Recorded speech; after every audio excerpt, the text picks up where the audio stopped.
Good morning. This is Karen with Kinetic Karma. Welcome to the channel. Today I'm doing a daily read, doing it with a lot of, well, not a lot, but a few different kind of cards. They're not tarot or oracle, they're just picture cards. One is from, let's see, one is from the Art Oracles, and I got this from the Daly Museum here in Tampa. And the other is a Genius deck of playing cards. And so what I pulled already, well, before we do that, I want to let you know that I did pull a rune. And the rune is Kunas, Fire Knowledge. And it looks like a V, if you can see it, but it's sideways. The cards that I pulled out of the Oracle Guide, the Art Oracle Guide, was Edward Munch. A composed soul is not necessarily a calm one. Scream into a canvas, not into a pillow. Ask anxiety to pose for you. And that's a very famous artist who did the screen painting. And so it's about finding different ways to release your anxiety that are not necessarily conventional, but in an artistic way that you can communicate it, that, you know, speaks volumes, basically. And I want to read about him. It says, haunted by the premature deaths of his mother and sister from tuberculosis, the religious obsession of his father, the reoccurring brushes with madness and disease, Edvard Munch poured personal pain and anxiety into his singular style of expression. Munch's famous painting, The Scream, is available as a popular emoji today, suggesting that personal terror and stifled cries for help have never had wider circulation. Despite the invention of Xanax, ditto for Munch's other renowned works, such as Anxiety, Jealousy, and Melancholy. So, evidently, you know, it's just basically affirming that a lot of people today feel like a great level of anxiety and maybe don't necessarily know what to do with it. Well, it's excellent time to convert that into some art form, whether it's poetry or journaling or writing or, you know, painting or whatever it is that you do. It could be pottery, I don't know. You know your life. But even today, you know, the iPads have a pencil where you can go on and you can literally color and draw and be really creative with that. So I'm just going to leave that with you guys. From the Genius deck, I pulled Freddie Mercury. And Freddie Mercury is perfect for this because it goes along. He was evidently known for his great dramatic expression on stage. He was the lead singer for Queen, which was a rock group out of Britain, I believe. And he was very famously known for his dramatic expression. So, you know, perhaps he too had a lot of anxiety, but the way that he expressed it was through his performing.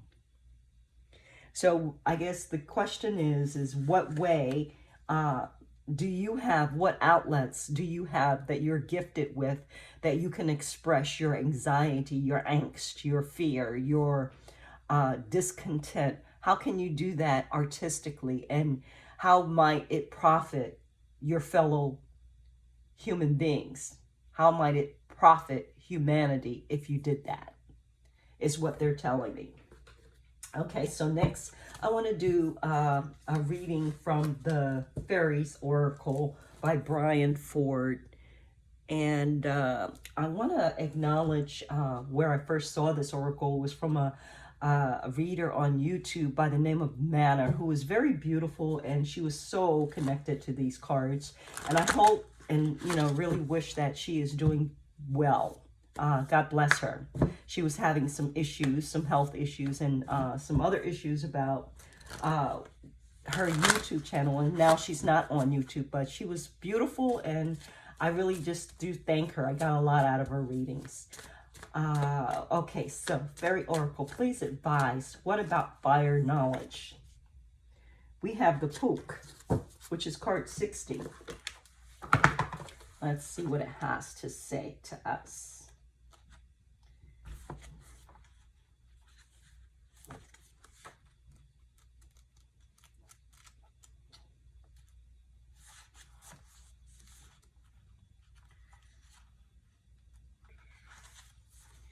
Okay, this is shape changer, good and bad, bad and good, paradox, resolution.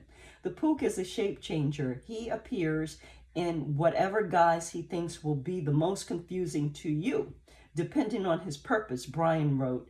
He weaves spells to become our senses and confuse our judgment. He is a master of the arts of illusion and delusion, holding up distorting mirror, a distorting mirror to reveal the bad in the good and the good in the bad. The Pook also wishes to show us the bad in what we think to be good or vice versa.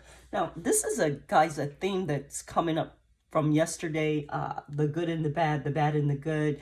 Like, I don't know, at some point I got that, there are those of us out there who we think we have it twisted. We think that the ones who are our friends are our friends. They're really our enemies, and the ones who are our enemies are really our friends, or that you could find help in places that you never expected, or from people who you never expected, who you thought would never be able to help you, or would be the last people on earth to help you. So this vice versa thing about your relationships and about things like that is something that I think we want to give a lot of credence and attention to at this point, because something is going on. This may confuse you further, or it may help us to gain a more balanced understanding of how things really are. He is very against rigid mindsets, and in his own way encourages the development of inquiring minds. His true face, I'm not certain that a shape changer even has a true face, though he did hold still long enough for Brian to paint him. However, the Pook is very proud of the faces he assumes. With them, he offers us contradictions and paradoxes and finds it all too easy to confuse our judgment, because we are often not thinking very clearly anyway. Sometimes we even hold two or more contradictory beliefs in boxes in our minds. If one is true, we think when we finally consider them, then the other must be false. Not so, perhaps. Both are false. Perhaps both are partly true and partly false. We tend to cling desperately to our beliefs, even when they make no sense to others or are counter to our actual experience. Our paradoxical and confusions are self-created. The Pook need only dress them up a bit and add a little sparkle and dangle them before us in order to induce confusion. In that confusion, we are likely to believe almost anything someone presents to us, just to feel as if we have a metaphorical anchor in reality. His challenge for us is to wake up, to stop projecting our confusions on reality. Once we have seen the truth, seemingly contradictions and paradoxes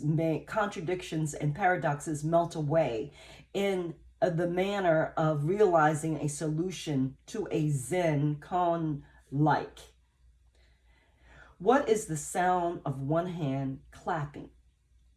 When we get the answer, we usually buy a burst of insight cutting through the confusion and paradoxes. It always seems so simple, and we wonder how we could have been such in a tizzy about so simple a thing. We wonder why everyone doesn't understand this so very obvious. We wonder why everyone doesn't understand this so very obvious thing. It is time for you. It is time for resolution of seemingly contradiction and paradoxes in a situation. Someone or some part of the situation is cloaked in confusion, and our muddled thoughts must strip away, revealing truth. We just need to think about it. The information we need is now available to us. As soon as we have the burst of insight and get it, it's time for us to make changes based on our newly clear understanding. Alternatively, it may be time for us to make a reality check on the good, bad labels we put on things. Make a list of the good, possibly even surprising things about the situation, and another list about the bad ones. If you are not in the habit of seeing the good and the bad and the bad and the good, having preferred a black and white world rather than one with color, you may need some help in learning to do this well. The Pook. Okay, so as it relates to fire knowledge, as it relates to our Everett Munch and our Queen lead singer Freddie Mercury, what I like to say is that it's about communication. It's about understanding what the world is communicating to you, what people are communicating to you, what you are putting out there to add to either clarity or confusion. Are you listening to your intuition? Are you looking and willing to accept what is so versus keep it confused? We sometimes keep things confused because we don't want to deal with them head on. Because if we had clarity, if we were really clear about the situation and looked at it and took it head on, we would have to make changes. And we don't want to do that for one reason or another. A lot of times fear is involved. So what they're telling me is that you need to look at what's keeping you from being clear, because there's nothing in your way at this point. All you need to do is be willing to accept the truth and act on it. It will require action. It will require you behaving in a different way based on the knowledge that you obtain or that you now acknowledge, they're saying. So I don't know if this is a situation. I'm feeling a situation of abuse. I'm feeling a situation where someone, and I'm feeling a situation of where someone has been abusing a family member. It could be the wife, it could be the daughter, it could be the son, it could be the dog. I don't know. But I feel a situation of abuse, and people making excuses for this person and ignoring the red flags, where you need to, maybe the red flag is the fucking black eye. I don't know. But you need to acknowledge what is so and what's coming down the line if you don't shift. I mean, it's clear, but you don't want to embrace it. So my question then is, what theory or what card can help us better understand how to embrace the truth, how to get clear when there's nothing in the way, how to accept and have courage enough to be who we need to be triumphant in this situation. And this is Fairies of the Future, the card that I pulled. Let's talk about that. That's card number 33, which is definitely like a portal number, a number that takes you from one place to another. So let's see. Oh, what you have to do in order to embrace clarity is to be here now, guidance, move forward. The gnome of now at the top of the card looks both ways simultaneously. Oh, and they're talking about this figure at the very top where my finger is. See him? Looking both ways. The gnome of now at the top of the card looks both ways simultaneously. Something that would give a human a crick in the brain if he tried it. However, the gnome has no particular problem with this.